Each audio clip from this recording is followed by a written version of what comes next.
Oh, happy Monday, my friends. Welcome back into another edition of Prime Sports World. And on today's episode of the Prime, we're going to give you our week 4 so far recap of the 2023-24 NFL season. I'm, of course, your host, David On Point Huffman, right there from the Daily Blitz blog.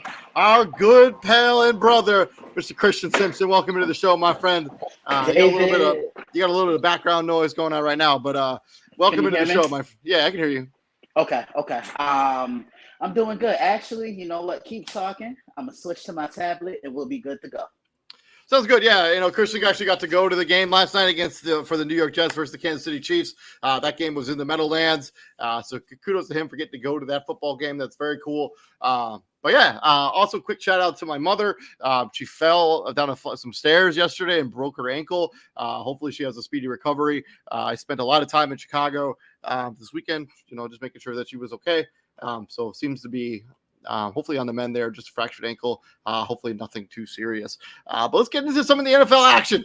Let's jump into week 4 as we are already a quarter through the season. As this season, NFL season just goes like that. We're only 4 weeks out of 18. I guess not quite a quarter, 1/5, I guess, whatever the math is. I'm not a mathematician by any stretch of the imagination. Let's start with Thursday Night Football. We got the Detroit Lions rolling into Lambeau Field, the home of the Green Bay Packers, and pulling out the victory 34-20. Jared Goff, 19-28, 210 yards, 1 touchdown, 1 interception. David Montgomery, former Chicago Bear, 32 carries in this game, 121 yards, 3 touchdowns. If you played fantasy football and you started David Montgomery this week, yeah, we're very happy with what the production you saw on the football field.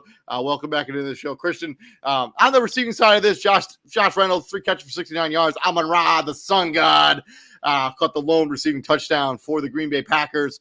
And then on the other side, or for the Detroit Lions, sorry, on the other side of this, Green Bay did try to make things interesting, got it to one score at one point before Detroit punched in another touchdown to finally seal this game away. But Jordan Love, 23 of 36, 246 yards, one touchdown, and 2 interceptions. They basically had nothing going on the running game, 2.3 yards a carry, and Christian Watson scored the one receiving touchdown for Green Bay. Yeah, what a win for the Lions. They kind of owned Green Bay these last couple of games. I know they punched them in the mouth in Detroit. They spoiled their playoff chances last year, final game of the year in Green Bay. And I like the Lions' philosophy, David. It's simple. Run the football and stop the run. They don't need Jared Goff to take the game over. All they need Jared Goff to do is just control things. Take care of the ball, and good things are going to come. And that's exactly what happened on Thursday night. And this was also a shameless plug, by the way. Yeah. Yeah, I know. I think the Lions really leaned heavily on that running game. They averaged 4.9 yards a carry. They ended the ball 43 times as a team for 211 yards. Khalif Raymond had 40 yards. Jahmyr Gibbs had 40 yards rushing. Jared Goff had 10 yards. All of those guys averaged nearly 4 yards a carry, if not higher. Yeah, this is a running. They just ran the ball down Green Bay's throat, and that's how they won the game. And they neutralized what Green Bay likes to do well, which is run the football. I mean, they were at the point where they were down by so much they literally had to abandon it because they were not going to get. They were going to win this game if they come back if they had to without running the football. Yeah, and the Packers, I think they're still trying to do some soul searching with Jordan Love, and I think the one thing people need to realize is when a new quarterback comes in, you're not going to have instant offensive success. Not everyone's Patrick Mahomes and the Kansas City Chiefs. They need to continue to build this offense around Aaron Jones, and that's going to continue to not only elevate Jordan Love, but that's going to open up the passing lanes.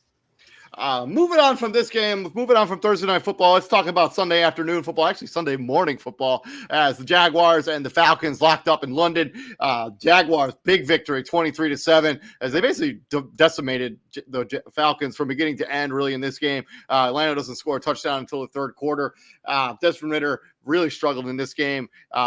Atlanta feels like a team that's one quarterback play away from being a really elite team in the NFC. Desmond Ridder seems to be holding them back a little bit here. But, 19 of 31, one touchdown, 2 picks. Bijan Robinson continues to be the real deal, averaging 7.5 yards to carry. And Drake London scored 1 touchdown while in London. Good for him there. Trevor Lawrence bounced back, which bounced off of 3 subpar games for finally a complete performance in this game. 23 of 30, 207 yards and a touchdown. Travis Etienne, 20 carries, 55 yards. And Calvin Ridley scored the I think it's the first touchdown or second touchdown of the year. He scored the lone receiving touchdown for the Jacksonville Jaguars, as this game was basically dominated by the Jacksonville Jaguars defense. Yeah, this is a good bounce back win for the Jacksonville Jaguars. Let the opportunity slip from their hands against Kansas City. I felt that was the game they could have won, but their offense couldn't push the ball up the field. And Houston just punched them in the mouth in week 3. Yesterday, they were able to start fast, build up the lead, and most importantly, they kept their foot on the gas, David. Yeah, ran the ball for over the century mark in this game, 105 yards on the ground, 3.3 yards per carry. Also Bijan Robinson also went over the century mark here for the second time of the season. Also, the Toy Story thing was interesting. If you had a chance to watch any of it, it was for sure very gimmicky, but it was like if you're a kid, if like you're a little kid, you want to watch football and you want to learn, like I think it was fun for kids, but yeah, it was very glitchy for sure. Definitely. But that technology is wild. Like the fact that people were able to animate, because the game was only on like a 2 or 3 minute delay. The fact that animators were able to animate plays in basically under a minute, that's wild. It's super wild. Look, you wouldn't see this 25 years ago. Like the times have changed. Man, I don't think you see this 5 years ago. Yeah, I mean, you're not wrong. I can't disagree with you. It's some pretty wild technology.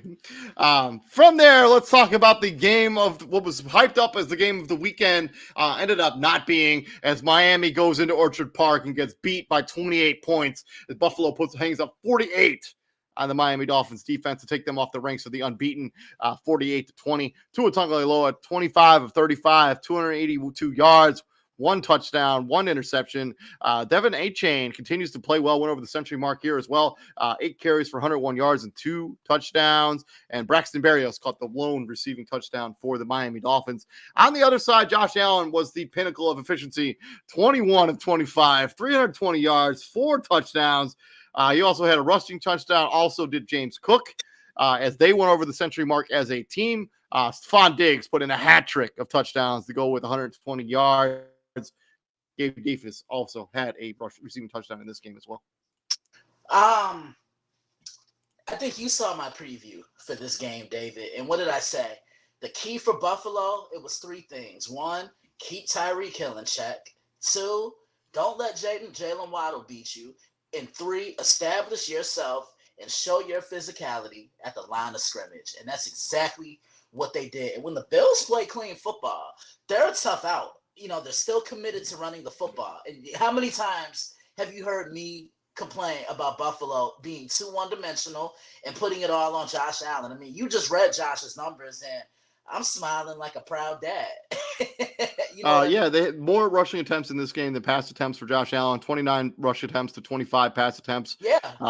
There's the balance that I've been looking for. But the $1 million question is, can they keep this up? I think that's the thing that we're all looking to see moving forward with them. Can they do this when it matters most, which is in January, deep in the playoffs, divisional round, AFC Championship? Because if they do that, I think they're going to be okay. But I love what Buffalo's defense did.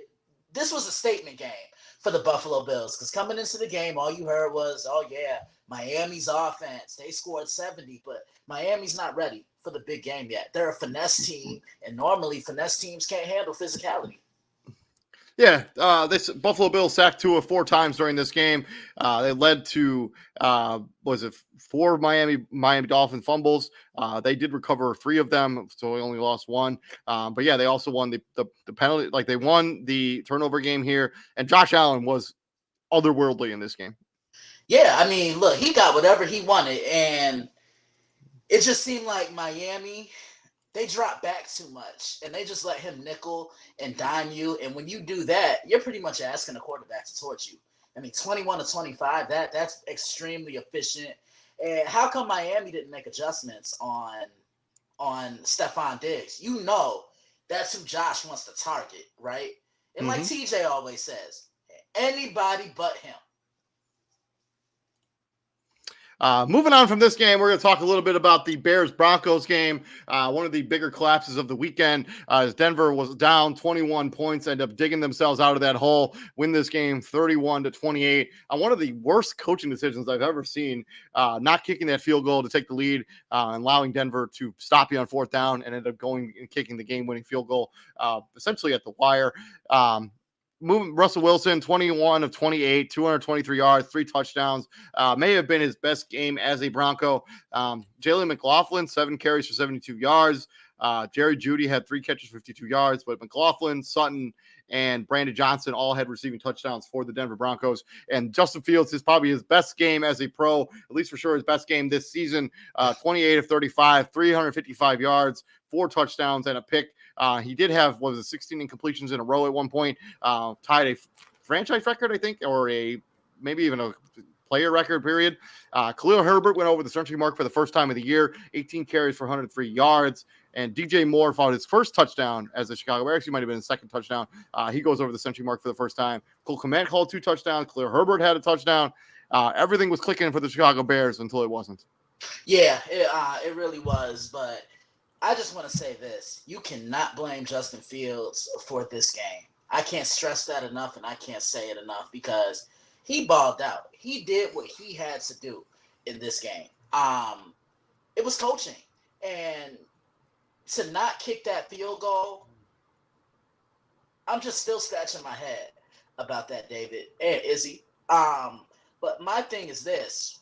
You take the field goal, you have 3 points, you're up 3, and that puts pressure on the other team to drive the ball up the field, because they have to do one of 2 things. 1, they have to either kick a field goal to tie the game, or 2, they got to try and get downfield and win the football game. And I feel they just kind of served the W for Denver on a platter right there. Just because you have a 4th and short situation, that doesn't mean you're necessarily always going to convert. Denver's defense manned up in the trenches. They got physical. They got dirty. They were low at the point of attack. I mean, if you're gonna go for it on 4th down, well, also welcome to the show, CEO of Prime Sports Israel Rivera. If you're going to go for the 4th down, keep it in Justin Fields' hand. He's your best offensive player. He's your best offensive weapon. Keep him with the football. Let him make the play. Let him make the decision. Handing it off there with like a very predictable play, it just doesn't make a whole lot of sense. I also hated the play calling that ended up resulting in that fumble. You had a free blitzer off of the left side, off the right side. Basically, Justin Fields is blind side. He never reads it. He never receives it. That's a bad play call, a bad play design. Like on your weak side, no, it doesn't make any sense. Right. That's a tough loss for the Bears. I actually thought the Bears played very well enough to win that football game. Horrible loss, man. Yeah, you know, everything about this, everything about the whole Bears situation is a mess. You know, this game right here, I agree with both of you guys. I mean, you either you know, you go for it, you try to bait them in off, you know, down 2 minutes. Your quarterback played good. The momentum was going towards the Denver Broncos way. And you know, you try to bait them off sides with a hard count. You waste the timeout, right?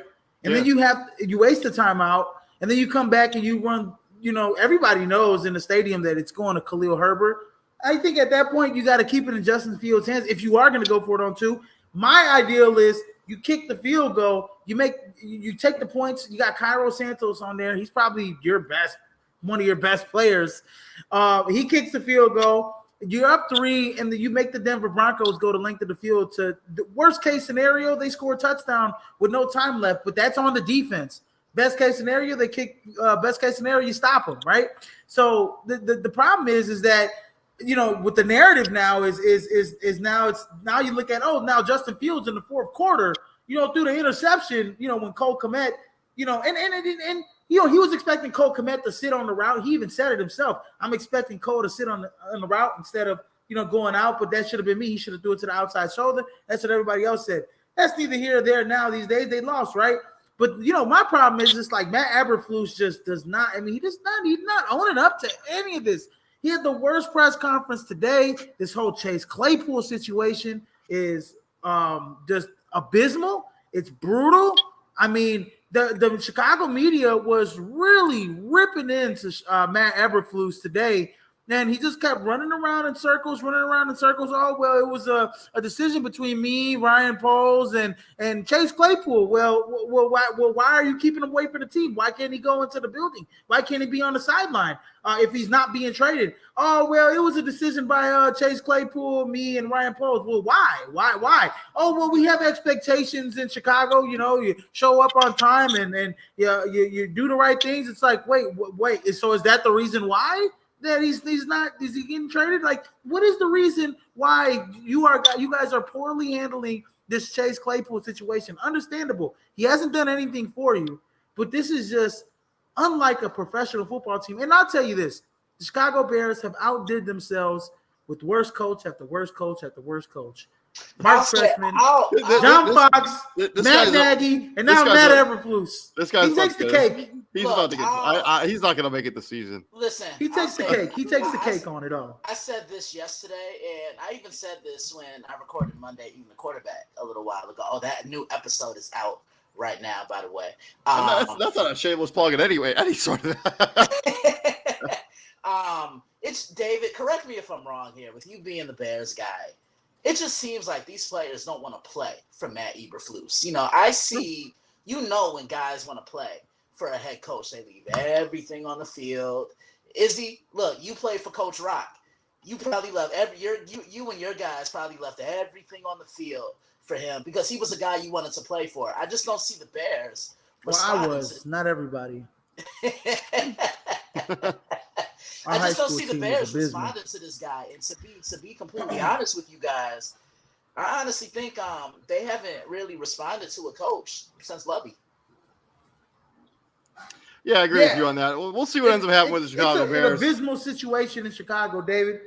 So sorry that you have to be a Bears fan. I'm not. It's no joke. It's just frustrating as a Bears fan. I mean, I'm not a Bears fan, but to be a Bears fan, it's got to be such a frustrating situation right now.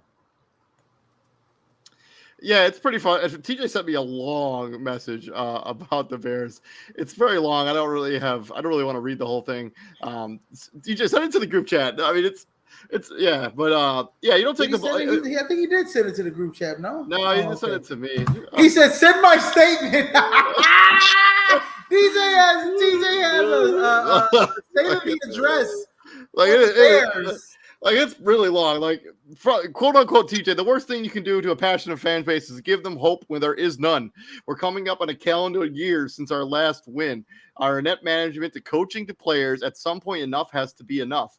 Fields had a career day playing beautiful football and is forgotten about because the last 3 drives of the game to end the game. How can other teams with young quarterbacks and talent develop their guys, but constantly you're behind? We had a W yesterday, but we lost it due to piss poor coaching. I don't mind the call on 4th down. I do mind taking the ball out of your best player's hands. We fans sincerely don't know how much more we can take, where some teams seemingly manage to snatch victory from the jaws of defeat. We do the opposite, and it's disgusting. Stop talking about Caleb Williams when you can't even develop the generational talent you have at quarterback now. We're the laughing stock of the league. We have no one to blame but ourselves. You gave us hope this offseason, and this is how you repay your fans. If we can't win when Fields has the game of his life, then what the hell are we doing? Signed, a pissed off Bears fan. I love it. You know what? And he ain't wrong. You want to know something? I narrowed down one team right now. One team that I think that the Bears should just, you know what? If you're gonna go to Caleb Williams route, you're gonna go get Eric B. You're gonna go get somebody else to be the head coach because they're gonna want to bring their quarterback in. Okay, trade Justin Fields right now to the Atlanta Falcons. He will be perfect in Atlanta. He's from there originally. He's from Georgia. He'd be perfect in Atlanta. They need a quarterback. Trade Justin Fields to Atlanta. Go get you a draft pick and call it the day and just tank. And if you want Caleb Williams, he doesn't want to come here anyways. Yeah, now that's just a deep rumor everywhere is that Caleb Williams does not want to come to Chicago Bears, and he will hold out just to not come here. Christian, I think he'll stay in college another season. If the Bears end up with the first overall pick, will. I think he'll stay in school. Moving on from this game, let's talk about two blowouts and back-to-back games here in the AFC. First, you got the Baltimore Ravens beating down the Cleveland Browns 28-3. Dorian Thompson-Robinson got his first start. Was not good at all. 16 of 36 for 121 yards and 3 interceptions. Pierre Song, 5 for 49. David Njoku, leading receiver, 6 catches for 46. On the Ravens side, Lamar Jackson continues to be Lamar Jackson, 15-19, 186 yards and 2 touchdowns. He also punched in 2 more on the ground. Mark Andrews had 2 touchdowns receiving as they just beat the Cleveland Browns from sideline to sideline, goalpost to goalpost. Yeah, you got to give Baltimore a lot of credit because John Harbaugh really had his men ready to play. And you kind of wonder, how are they going to come out after losing such a tough game the week before against the Indianapolis Colts in week 3? Just a great performance all around. But honestly, you guys, I still think Lamar is running it a little too much. I need to see him establish himself a little bit more in the pocket, because when teams crowd up that box, they're going to dare you to throw the ball down the field from the pocket. And he can't consistently do that still. Man, one thing about this game, I mean, the late news of Deshaun Watson really kind of took the balloon out of this matchup because before we thought he was going to be on, going to play. I actually had the Cleveland Browns winning this game, right? And so that really, I think the Baltimore Ravens smelled blood in the water. They were like a shark, and they went out there and handled business. And shout out to David Njoku, right, who played with burns on his face and burns on his body and hand because some injury sustained in his house, and had a real cool mask earlier coming into the game. But that's just a little tidbit. But yeah, the Ravens took care of business against a team without their starting quarterback. So From that game, also in the AFC North, this time the Cincinnati Bengals put up a big old plopper against the Tennessee Titans. They lose 27-3. Joe Burrow, maybe his worst game as a starting quarterback in the NFL. 20 of 30 for 165 yards, no touchdowns, no picks. They averaged 4 yards a carry on the ground. Jamar Chase, 7 catches for 73 yards. And Ryan Tannehill, not only did he throw a touchdown in this game, but Derrick Henry threw a touchdown too. Yes. He also went over the century mark for the first time of the year with another touchdown. And Nick Westbrook-Akine had a receiving touchdown. So did Josh Wiley as they just beat down Cincinnati. Joe Burrow just doesn't look right off that calf injury at all. Man, they need to what they need to do with Joe Burrow. I said this yesterday. Is that they need to just sit him down. Look what they did with Deshaun Watson. He wasn't healthy. They shot him down. You need to sit down. I know Jake Browning's your backup, but you need to sit Joe Burrow down for at least 3 to 4 weeks. Let him get healthy. Hopefully you split. And then when he comes back, they're 3-6. Maybe they can make a push to make the wild card. But that's what needs to happen. You got to look at the bigger picture because that calf injury can turn into an Achilles rupture or something even worse. Anytime you have some weak muscles in a leg, it's just not bad. It's not good for you. And he just doesn't look. He looks like a shell of himself. He can't get the ball downfield. Yeah. He doesn't have any strength in his arm. And that's pretty much it. That's the game. And apparently Jamar Chase is always effing open. He's always open. Yeah, which is true. He's always open.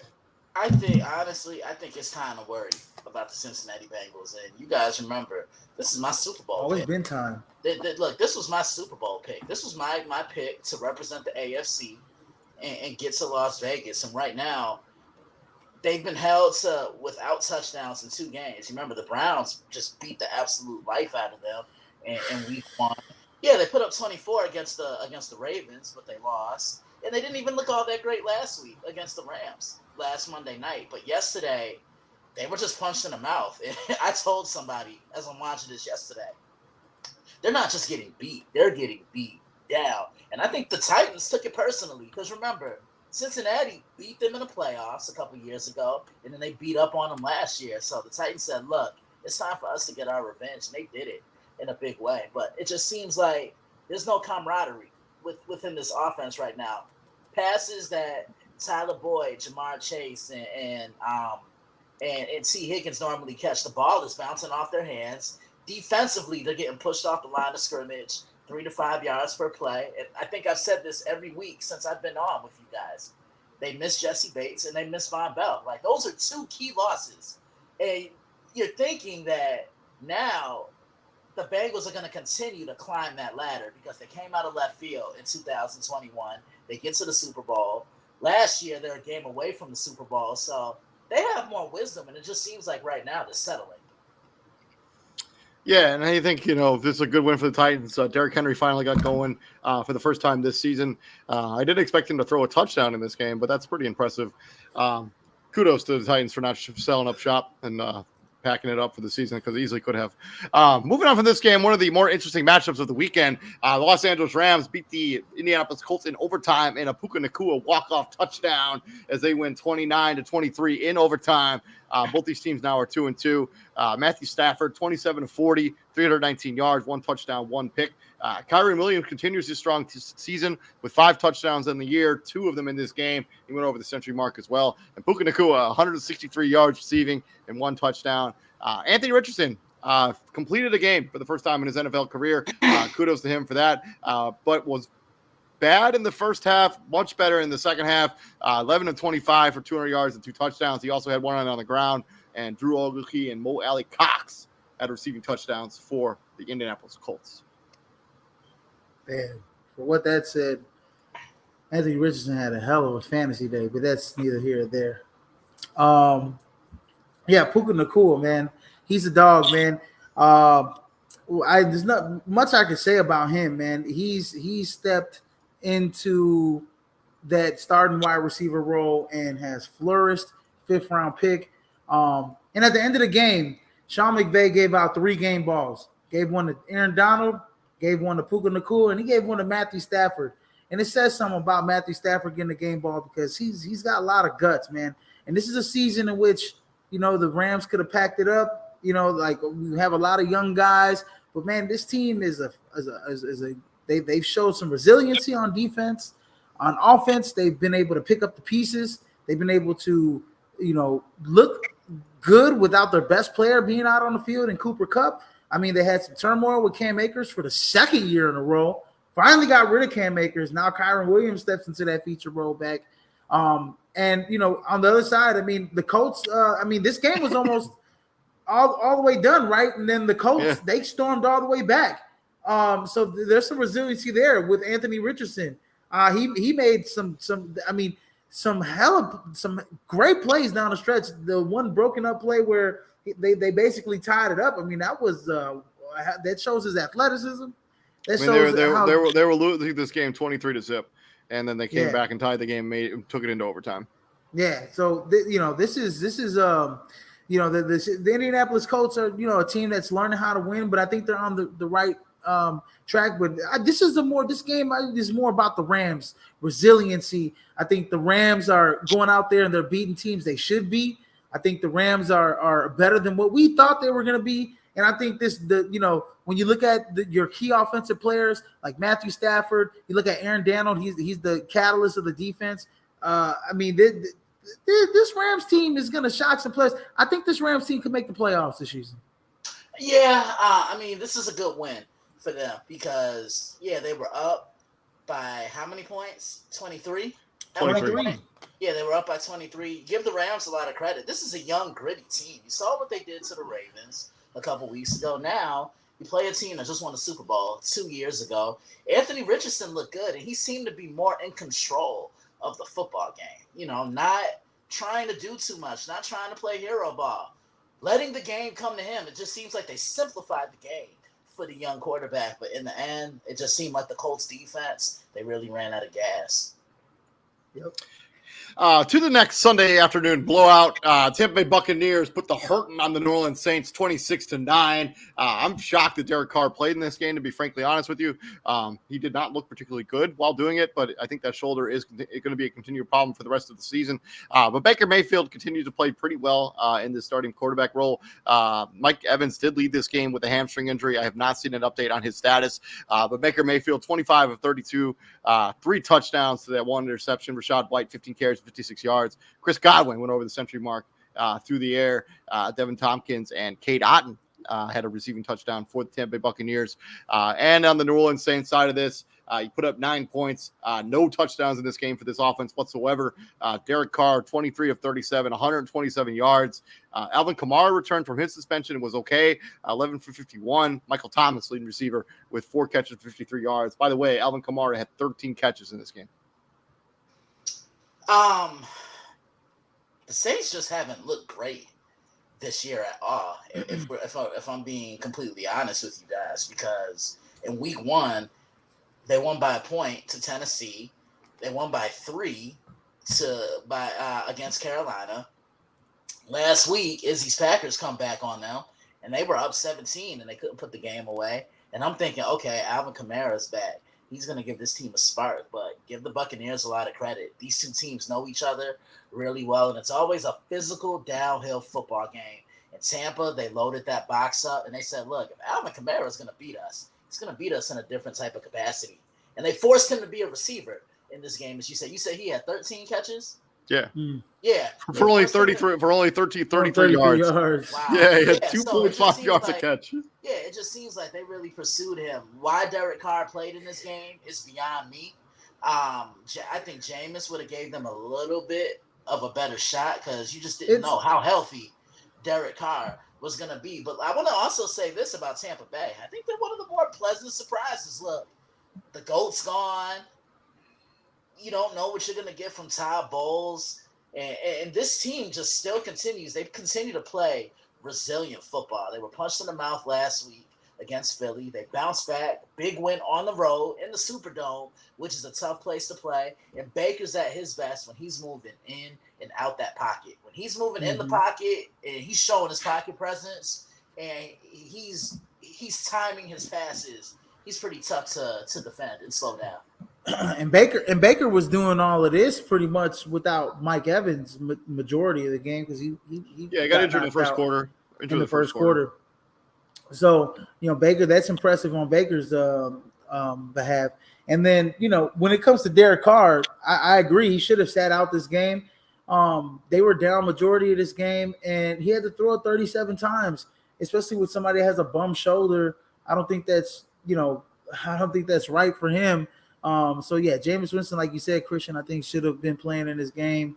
And the Saints, need to, generate more, more offense, so their defense isn't out there as much getting tired because, I know that Derek Carr is injured or whatever the case is, and he was in the Packers game in this game, but they just look flat. They just don't look like they can. And the reason why for those 13 catches, David, for Alvin Kamara is because they can't run the ball inside, right? So they're throwing these short passes, and you see this a lot in the NFL. You see it a lot with the Bears. You see it a lot with a lot of other teams. Is where they try to get these guys into space because they just not much space in between the tackles.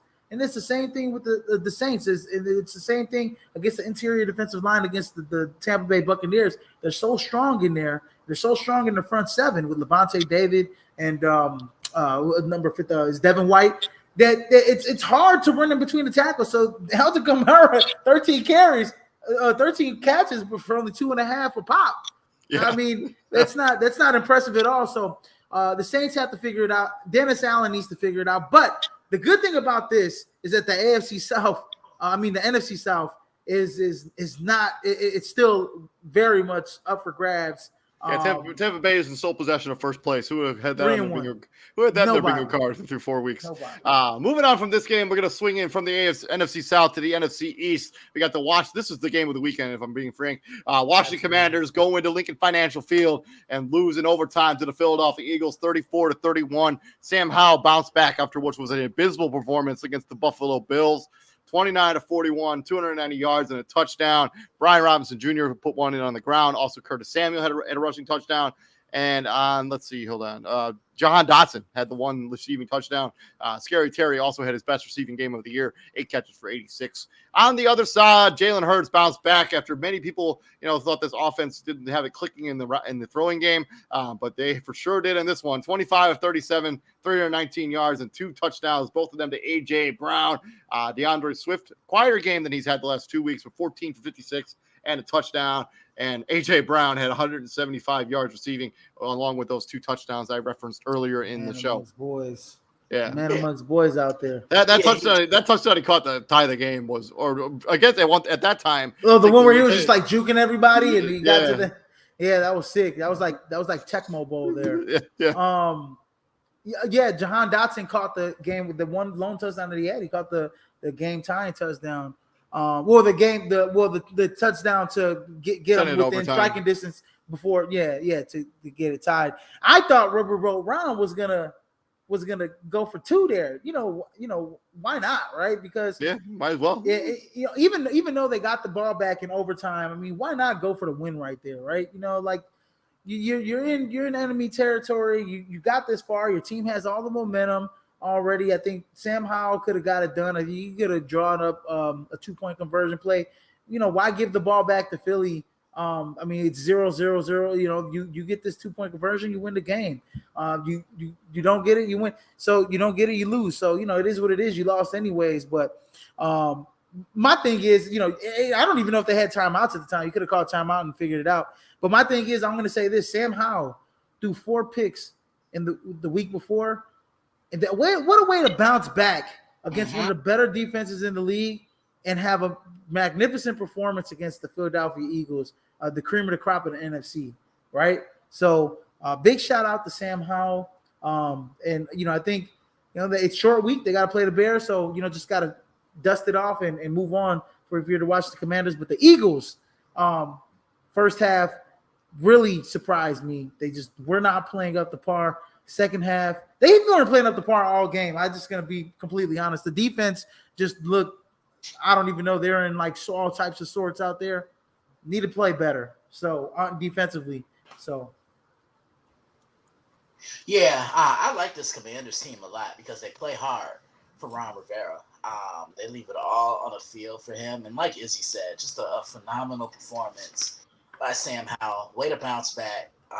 Showed a lot of mental toughness on the road. The Commanders always play the Eagles tough in Philadelphia for some strange reason. The Eagles are 4-0, but they don't look dominant in doing it. You know what I'm saying? Like they could Right. easily be 2-2 right now and not Yeah. 4-0. You know, New England That's my ran out of gas on Minnesota.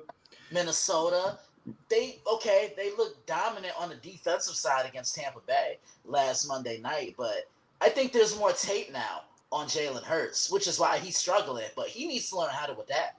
But the saving grace to this entire Eagles team has been DeAndre Swift, and they're going to continue to run the football and establish him until teams can do it. Or in the words of the legend David On Point, they're going to run the football down your throat. Moving on from this game to the Minnesota Vikings, who got their first win of the season as they beat the Carolina Panthers 21-13 in the second defeated bowl of the week. Kirk Cousins, 12 of 19, 139 yards, 2 touchdowns, and 2 interceptions. They did everything they could to try to lose this game at the beginning. I think they were losing 13-0 at one point. Came back and scored the final 21 points of this game. Alexander Mattinson, 17-95. Justin Jefferson, 6 carries for 85 yards and 2 touchdowns. Bryce Young returned from injury. Andy Dalton did not play in this game. 25 of 32. Chuba Hubbard leading running back for this team. 14 of 41, and Adam Thielen in return against his Minnesota Vikings, 7 catches for 76 yards, as Carolina loses this game 13-21. Man, that the fumble return for the touchdown really just, I think it propelled the Vikings to win this game after that. I mean, after that, it was like all the momentum was on their side defensively at that. So, and then Justin Jefferson, had the touchdown at the end there. I think it was that the one where he was like, "You too little, you pulled the, you too small, pulled the Pat Beverly or something like that." Yeah, pulled that. So yeah, Justin Jefferson, had his fingerprints all over the game. I expected the damn Vikings to win this game. I don't know why the hell they, struggled with the Carolina Panthers. They waited until the second half to make things very interesting. Justin Jefferson, 6 catches for 85 yards and that 2 touchdowns. He was targeted 9 times in this game. But yeah, they're just a more talented team than Carolina. And that's about it. Yeah, I don't have anything else to say. Yeah, we could be talking about the Vikings being at least 500 now because they've been in every game that they've lost this year. I mean, I think they overlooked Tampa Bay. And you thought they'd come away with a victory in that one. Almost came back on Philadelphia. And last week against the Chargers was the game they should have won. And everybody wants to blame Kirk Cousins for that interception. Nah, he put that ball exactly where it needed to be.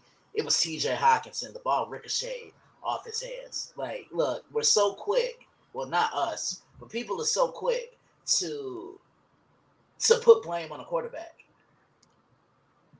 Yeah. Moving on from this game, we got a battle in the AFC as the surprising Houston Texans went down and beat the tar out of Pittsburgh in their own house, 30-6, as they just had no punches thrown. Kenny Pickett on the Steelers left this game early with an injury, but he wasn't particularly good before he got hurt. 15-23, 114 yards and a pick. Najee Harris still really struggles to get the running game going. 14 carries for 71 yards. He also led the team in receiving yards, 1 catch for 32. On the other side, C.J. Stroud continues to have a promising rookie season, 16 of 30 for 306 yards and 2 touchdowns. Dameon Pierce, 24 for 81, and Nico Collins had 2 receiving touchdowns in this game. And Bobby Schultz's cousin, Dalton Schultz, got into the end zone as well. His first touchdown as a member of the Houston Texans. Yeah, the Steelers were punched in the mouth in this one. That's what you do against physical football teams. You give them a taste of their own medicine, plain and simple. And I'll say this. I believe in Kenny Pickett. It's Matt Canada, the offensive coordinator of the Steelers, that's holding him back. Like, yo, cater to this kid's skill set. And most importantly, what's Steeler football? Running the ball and doing what? Stopping the run. And they're doing neither right now. They have to go back to the ball they were playing with a young Ben Roethlisberger, establishing that run, defense taking the game over, and as the quarterback, You're just kind of controlling things simply. And they're not doing that. It seems like they want to try and get Kenny Pickett into shootouts, but I like what I'm seeing from the Houston Texans, David. Either they're playing hard for D'Amico Ryans, and C.J. Stroud's looking pretty nice. Izzy and I have talked about this kid the last couple of years on College Football Showdown, and he's balling out. Yeah, man. Yeah, He's they put pieces around him. This is a young team, and look, when you have a franchise legend in the building, you got to go all out and try to win. J.J. Watt went into the Ring of Honor yesterday for the Houston Texans, and yeah, Houston. This may be the best win I've seen from them in quite some time. They're a surprising team too. They're right there in the thick of things. I know it's still young, but in the AFC South, I would have thought that this team probably would be 0-4, or only have one win. They're 2-2. They're right there in the AFC South. I think they're first place in the AFC South, right? Since they beat Jacksonville. So yeah, CJ Stroud is looking everything as advertised from college. He's transitioned really well into the pro game. He's completing over 60% of his passes. He's on track to throw for 5,000 yards this season. CJ Stroud is looking great. His feel for the game, his feel for the pocket. He's only getting better. Every single game I've seen this season, CJ Stroud has gotten better. And so that's a very encouraging sign. It looks like Houston has a franchise quarterback there. And now, I just think they just, as a team, they just need to, get better every game. That's all you can ask, because there's no real expectations on Houston this year and D'Amico Ryans, except just to, grow and get better as a team. I know he's added, some veterans to the defense. But right now, this is a team that just wants to get better and to win. And if you can be in contention with the AFC South, if you can, win 8 games, 7-8 games, that's a successful season in my opinion for this team, because they didn't have many expectations. And on the other side for the Pittsburgh Steelers, not to mention for Houston real quick, because they don't have control over their own first round pick in this year's draft. That goes to Arizona. So if they can win as many games as they can and have that pick be as little valuable as possible, that's a win for this team. Absolutely. Yeah. And look, I look at the AFC South. I think this may be the most intriguing division in all of football, because Tennessee is still kind of knocking at the door. Jacksonville is dominating like we thought they would. They dominated against the Falcons. Indianapolis played a lot better so far. I think better than I think a lot of people anticipated them to play. And then Houston, they're playing hard. They're leaving it all on the field for D'Amico. That's it. That's all. Moving on from this game to the late afternoon window, and we got a hat trick of blowouts. This game actually became interesting, at least at the end, but it didn't start out interesting as Chargers jump out to a 24-7 lead. They did not score again in the second half, but Aiden O'Connell made his first career start in the National Football League, as Jimmy Garoppolo was a late scratch. 24 of 39, 1 interception. Josh Jacobs is probably his best game as this year so far. 17 of 58 for a touchdown. Aiden O'Connell also had a rushing touchdown. Josh Jacobs also led the team in receiving yards with 81. On the other side, Justin Herbert, I actually kind of expected him to have a much better game than this. I know he had 2 rushing touchdowns, but in the air, 13 of 25. 1 touchdown and 1 interception. Joshua Palmer, with the absence of Mike Williams, stepped up 3 for 77, and Keenan Allen, of course, got in the end zone as he always seems to do. And hey, don't forget, Khalil Mack had 6 sacks in this game. Yeah, Khalil Mack did have 6 sacks. I think 6 sacks in this game, man. What a hell of a performance. Hey, you know what? I watched this game. I pretty much watched most of this game, and Justin Herbert. For majority, I saw in the first half he was taking off a little bit more. I just don't think he liked what he saw downfield against the Raiders, and that's a testament to the Raiders' defense. They play physical with Keenan Allen. They play physical with Joshua Palmer. I know Joshua Palmer. He had that late 50-yard pass to pretty much end the game. After they got the pick from that wasn't after they got the pick from Asante. I think it might have been after they got the pick from Asante Samuel. But let me just say this. The Chargers, Aiden O'Connell, he had a gutsy problem because he was coming downfield and his pick was in the red zone. They were literally going to tie this game up. And he threw a pick in the red zone. And Asante Samuel, it was literally, it's over 2 minutes left. Asante Samuel could have took this off for a pick six. He decides to slide, and I said something in the group chat, Christian. I don't think you remember. I said, man, the Chargers got to have probably the lowest football IQ as a team in the NFL, because why would you risk why would you slide there? Because they ended up giving the ball. I think they ended up giving the ball back, if I'm not mistaken. No, they didn't. They didn't, because Josh Palmer had it. But they could have gave the ball back, right? It was a third down. They had to complete it, and it's just like if you're under 2 minutes, like you're near 2 minutes. I mean, you slide there. Not under 2 minutes. It's not under 2 minutes. It was way over. It was like 2 minutes and 30 seconds. 2:38. You slide you there. You take it off and score a touchdown. No, why do you slide no there? Way. No, you don't slide there. You don't slide there. That way you burn a bunch of the clock after that. I mean, no, you don't slide there. You still got the 2 minute warning. They still had a timeout left. No, they still had a 2 minute warning. They had a timeout left. So you make a stop, they get the ball back. They could score a game tying touchdown. You put the game away with the touchdown with the pick six. So that's why I thought it was just a bonehead play on his part. But they still won. But I just think, in my opinion, that's a low football IQ play. You have 90 yards of green in front of you. You scored a touchdown.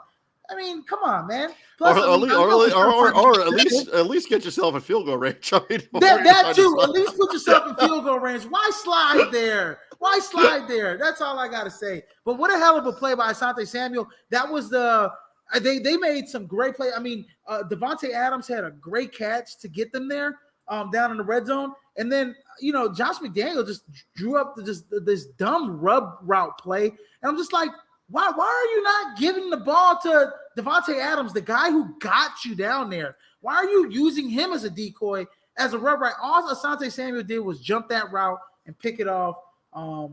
So that's all I got to say. Yeah, this is a weird game, because this is a game that the Chargers should have blown out the Raiders. And that's the problem I have with the Los Angeles Chargers. You just never know what version of them you're going to see, and they can play down the competition, if I'm being quite honest here. Good win, but I don't know. It's something about Justin Herbert that was completely off. I'm with you guys, because he did not look like himself. And the Raiders' defense ain't all that good, so I don't even want to hear it was good defense. Nah, I just think he just had an off day. I think he had an off day, and Max Crosby was getting in the backfield at will. He had 8 tackles, 2 sacks. So it was the Khalil Mack and Max Crosby show on both ends. So hey, look, I'll take it. Yeah, return to the Mac, baby. Return to the Mac. And speaking of the Mac, we got the Dallas Cowboys welcoming the New England Patriots into their place and beating them down 38-3. Mac Jones, probably one of his worst games as a pro, 12 of 21, 152 yards, and 2 interceptions. He also had a fumble that was returned to the house for a touchdown. Ramondre Stevenson, 14 carries for 30 yards. Hunter Henry, 4 catches for 51. Dallas, Dak Prescott, 28 of 34 for 1 touchdown. Tony Pollard, 11 carries for 47 yards. And Jake Ferguson was the leading receiver for the Dallas Cowboys, 7 of 77. CeeDee Lamb also had a receiving touchdown for the Dallas Cowboys, as they really didn't need their offense to do a whole lot, because the Patriots just giving away points all game long. Yeah, the Patriots, they've definitely seen better days. I think how they built up the team with Tom Brady, that's what they're trying to do with Mac Jones, and it's just not working. Get this kid some help. Seriously, get this kid a true weapon, because you can name all these quarterbacks in the league today, and they all have go-to guys. Who's Mahomes' go-to guy? Kelsey. Who's Tua's go-to guy? Tyreek Hill. Who's Kirk Cousins' go-to guy? Justin Jefferson. Who's Mac Jones' go-to guy? Yeah, exactly. Juju Smith-Schuster, I guess. Oh, come on, man. Yeah, no. See, that's the thing, is that is he's trying. So this is why Bill Belichick kind of deserves, a lot of this heat, because he's trying to have the same blueprint as he did with Tom Brady. Exactly. Where Tom Brady was so great at maximizing guys' talent, where Mac Jones isn't Tom Brady. He's not, No, he's not. In building that mold. He's not cut from that same cloth. This is the thing. Tom Brady, early on in his career, learned how to maximize guys' talent, right? Yeah. And it just kind of progressed. And when he learned how to do that, the Patriots said, "Oh, well, we're going to spend money on the defense, and we're going to spend money on the offensive line protecting Tom Brady." And the only time that they ever got somebody in that was legit number one threat was Randy Moss. And they always had, they drafted Julian Edelman. They had Wes Welker. They had, at one point, rest in peace, Aaron Hernandez, Rob Gronkowski. So they had guys, in that heyday, in their prime, in that prime, in the middle of that run. But this team right here, Mac Jones is not. He's been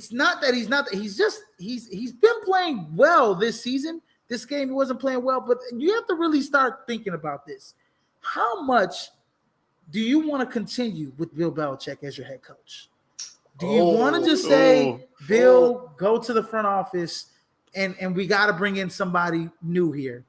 That's the big question that Robert Kraft and the front office. I mean, it's crazy because Bill is the front office, right? I think he's president of football operations. So this is a Robert Kraft decision. Bill, I want you here, but I don't want you on the sidelines anymore. How about you just take a step back? You're going to be 72? He's going to be 73 next year.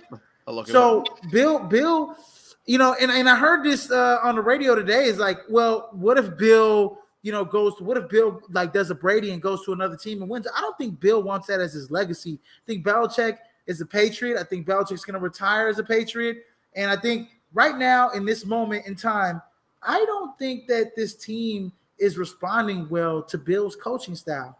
And I think after this season, Robert Kraft's going to have to make some decisions and sit Bill down and say, hey, Bill, I want you here. I know you haven't been the greatest talent evaluator, but I still want you in the front office. You know what I'm saying? I still want you in the front office. I just think that maybe you should be involved in this head coaching search, but I cannot take you being our head coach for the foreseeable future. Yeah, that's just my opinion. Yeah, it's a piggyback off of what Izzy said. Just from a player's standpoint, the Patriots can only run the football, control the clock, and win on special teams so much. Eventually, you're going to have to put the ball in the air through the passing game, and their defense is overworked. Like, their defense has kept them in a lot of games since Tom Brady left.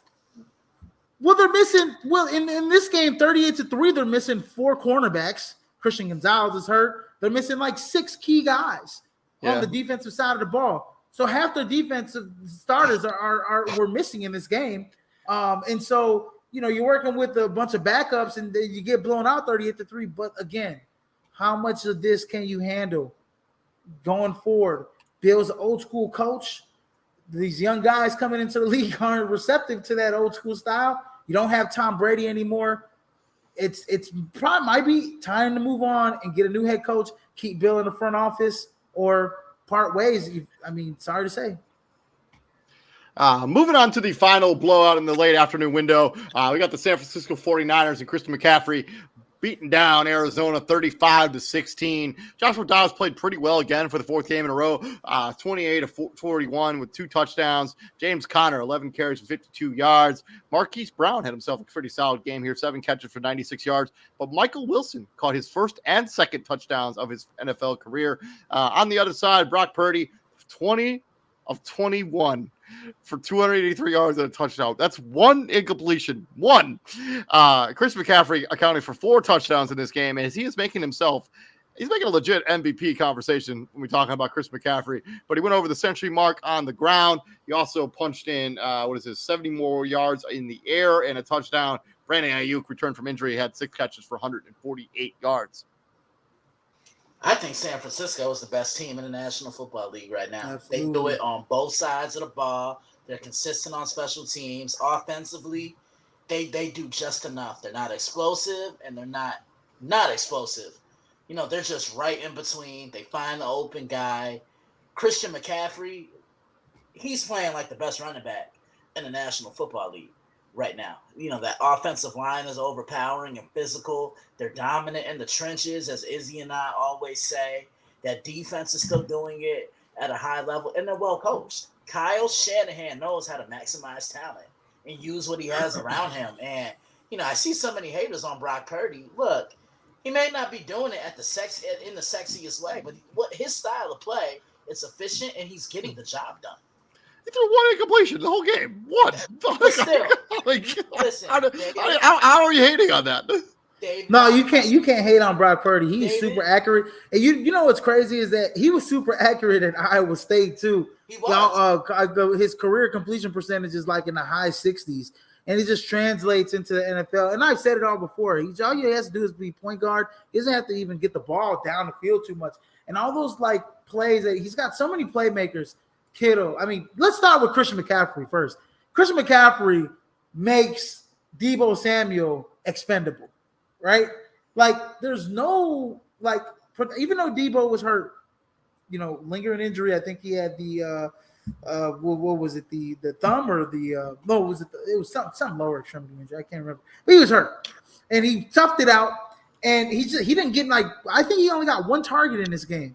But Brandon Ayuk is clearly the wide receiver one on this team. He's the best wide receiver on this team. And this kid is just spreading the ball out. Doesn't need to do too much. We got a guy like Christian McCaffrey who should be everybody's MVP this season. He got not one, not two, not three, but 4 tutties on a day.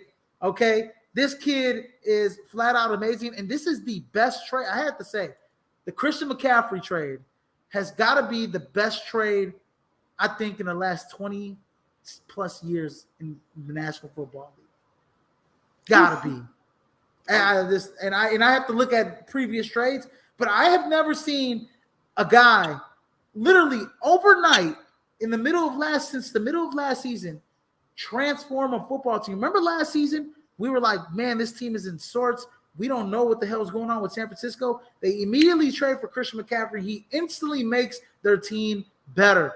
And this year, they're probably the best team in the NFC, looking to go to a Super Bowl this year. So yeah. With this team, I'm kind of getting 2019 vibes from them. Oh, they're better than that. Yeah, I think they're better. Than that. But I don't know. It just kind of feels like that because you remember they started 8-0 that year, and they're 4-0 right now. I mean, this team is rolling. They're clicking on all cylinders. They pretty much picked up where they left off from the regular season last year. As for Arizona's been a nice story in the NFL this year. They've played a lot better than a lot of people have expected them to. Oh, 100%. Josh Dobbs has earned himself a nice deal as a backup, like a Chase Daniel type of deal as a backup. Yeah. Next season. I agree. Yes.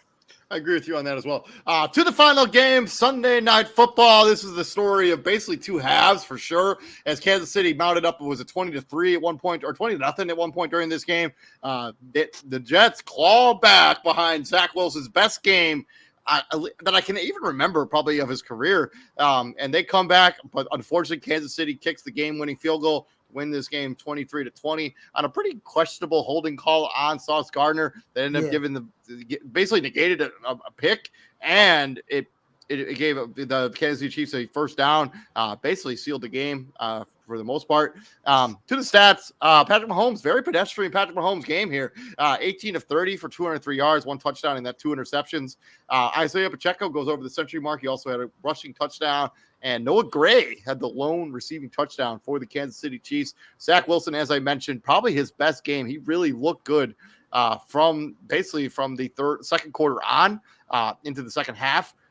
28 of 39, 245 yards, 2 touchdowns. Breece Hall, 6 carries for 56. Alan Lazard, 3 catches for 61. And CJ Uzoma caught another receiving touchdown for the New York Jets. Christian, you were there at the game last night, right?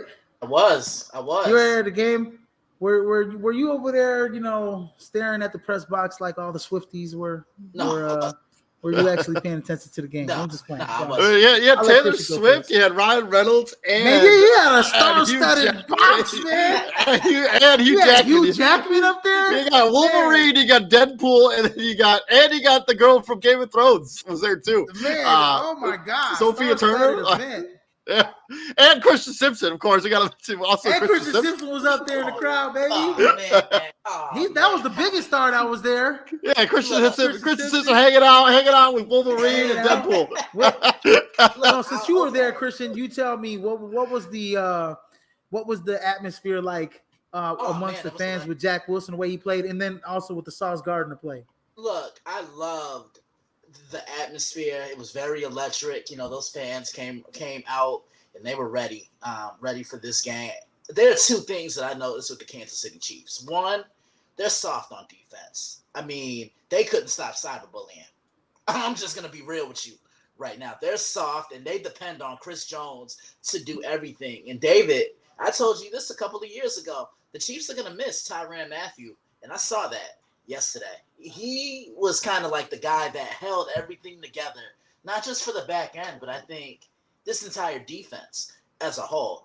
Two, the Chiefs desperately need another pass catcher outside of Travis Kelce, because I saw Mahomes drop back, and what was his first read? Number 87. And the Jets did a pretty good job of keeping him in check. I mean, they kind of bracketed him a little bit. I'm looking at the numbers right here. Travis Kelce only had 6 receptions for 60 yards. I mean, that's pretty solid coverage on him, if you ask me. I mean, because normally, he's 7, 8 receptions in for $125 and maybe 2 touchdowns. The Jets did everything they could to win this game. But my biggest takeaway, of course, it was Zach Wilson. And, I mean, this kid really balled out. He played within his own box. You see what I'm saying? He played within his own box. He didn't try to make this a shootout to try and keep up with Mahomes, because if you try to beat Mahomes at his own game, you're going to lose. Yeah. But there's one thing that really stood out when he lost that fumble. I don't know if you guys saw it on Instagram. He said, "Look, that's my fault, bro. Like, hold me accountable for this." And that's a complete 360 from what we saw when they played New England last year. Remember, 180, but yeah, it's a complete 180. I agree, Christian. I think Zach Wilson took some accountability in this game, but I mean, he played tremendous. I mean, his throws were on the line. He made every right decision. His cadences were right. I mean, he's really, you could tell, like, the Aaron Rodgers effect is really getting on him. I know the last couple of weeks have been rough for him, but if he can continue this type of success, if he can continue this type of play, I think I could see the Jets, winning a few games, maybe possibly getting back into that wild card conversation, just the way the defense plays.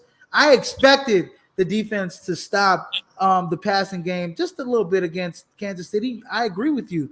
If there's a team that should be calling the Chicago Bears for a Chase Claypool, it's probably the Kansas City Chiefs, right? They can use a 6'4", 220-something pound guy that can run a 4.3 40, 4.4. Yeah, they need a possession guy. They need a guy that can be a threat in the red zone, because look, I'm a former defensive player, and if I'm playing the Chiefs right now, they're small. Outside of Kelce, there's nobody else that I'm zooming in on. Yeah, nobody else. And MVS isn't really a possession guy. MVS is more is a speed guy, and they got a whole bunch of speed guys. Kadarius Toney's a speed guy. MVS is a speed guy. Sky Moore is kind of a jack of all trades kind of guy. Justin Watson is probably your only possession type of receiver, and he's not built like a possession guy. So yeah, if I'm the Kansas City Chiefs, I'm looking to call. I'm looking to call the Chicago Bears to see if I could get Chase Claypool.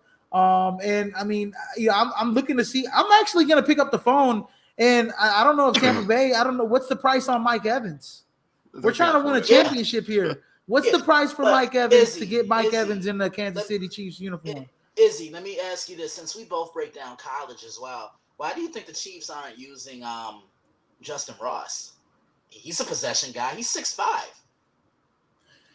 You know what? I just don't think when guys are buried on the depth chart like that, they don't understand coverage, especially as a wide receiver. They don't understand zone coverages and how to find the holes in the zone. I think with Justin Ross, it's a lot, right? They might see that he can't get off the ball well. He doesn't get good separation. That's all being a wide receiver is. When these cornerbacks are just as athletic as you have to be able to create separation from some of these guys. And maybe Justin Ross isn't doing that in practice, and Andy Reid isn't finding them. But I think, like, if you can trade for a guy like Claypool, especially like if you can't get like a Mike Evans, which I know they probably won't, but Tampa Bay doesn't want to. You get a guy like Claypool, Andy Reid is the perfect coach that can scheme up plays for a Chase Claypool, just like his first year in Pittsburgh where you saw after his first year in Pittsburgh, the stats declined because teams caught on to it. But his first year in Pittsburgh, they did a really good job at doing jet sweeps and doing crossing routes for Chase Claypool. And Andy Reid is the master of putting guys in the right position where they can win. And I think that is a guy that they need to probably go out and get. They need to go add something to this offense because the passing offense is heavily reliant on one guy, and that's Travis Kelce. And the running backs. I mean, you got Jarrett McKinnon, Isaiah Pacheco. I mean, you barely use Clyde Edwards-Helaire. Those guys are used in the passing game some, but, you need a possession guy like Christian said. So. But yeah, that's been our recap of week number 4 so far in the National Football League. Let us know what you thought about some of our takes down in the comments section. Monday Night Football kicks off in about 10 minutes, so we're going to get ready to watch that. Keep an eye out for the content because tomorrow we're going to break down that game, and we're going to give you our predictions and our previews for week number 5. So keep an eye out for all that content. Please like, share, and subscribe to the podcast. I'm David Huffman, Israel Vera, Kristen Simpson. And gentlemen, what do we do here at the Prime, my friends? We bring the heat, ladies and gentlemen. That's a rubber chicken, baby. We'll bring the heat. We'll be back here tomorrow. You guys all have a good night. Stay safe out there. And thoughts and prayers out to my mother who fractured her ankle yesterday. Oh, man. Mrs. Huffman. Thoughts and prayers out to Mrs. Huffman. Yes. I'm going to keep you in your presence. Have a speedy recovery, Mrs. Huffman. She's probably going to need surgery, so hopefully, it doesn't come to that point. But, yeah, it's probably what's going to happen. Wishing her the best. Yeah, wishing her the best, my boy. See you guys all later. Peace out. She's a very sweet woman. Yeah. Absolutely.